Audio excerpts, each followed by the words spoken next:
Kaya to Standish Dobard. Just his third catch of the year, he fumbles, looking for extra yards. Instead, the Noles recover, turn it into a field goal.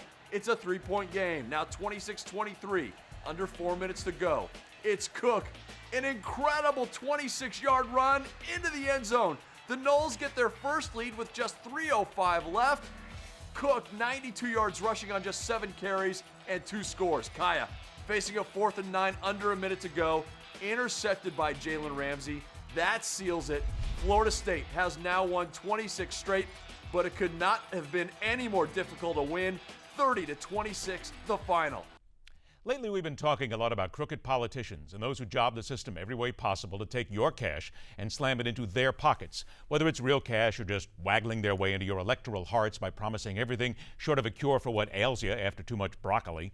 Those special politicos are simply the best there is at what they do. And what is fortunate is that they are never that good because they get caught. Snared, nailed, bagged, found out, discovered, fleshed out, uncovered, just that short of getting away with it.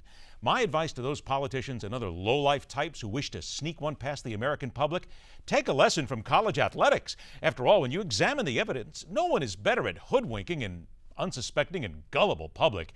And if they want to truly follow the best, then take a lesson from Florida State University and those lovable, huggable, systematically suggestive Seminoles. Yes, this bastion of athletic excellence has set new and lofty standards for breaking the rules, convincing their loyal following they are no worse than anyone else, and therefore should not be held to scorn, rather lauded for their innate ability to not only hammer away at legalities, but everyone from the local media, who without that game pass to a Seminoles affair would be out covering high school badminton, and even local law enforcement, because come on now, on a cop's salary they deserve those extra bucks slipped their way along with those ducats and game-worn jerseys for the little law-abiders.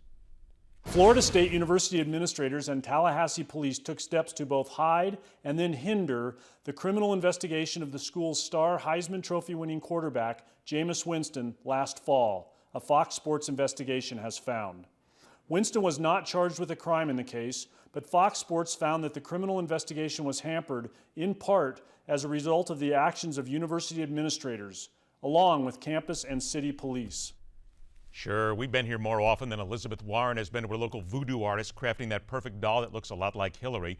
A continued culture of fraud, drug use, sexual assault on and off campus. And to be fair, Florida State isn't the only place this kind of education is freely available to our leaders and our lawmakers.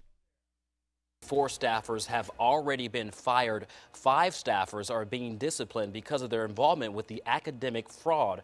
Now, because of the damaging report, the NCAA could impose harsh penalties on a range of the university sports programs. The 8th-month investigation revealed 3,100 students, nearly half of them athletes, took paper classes that required no teacher and only a research paper graded by a secretary.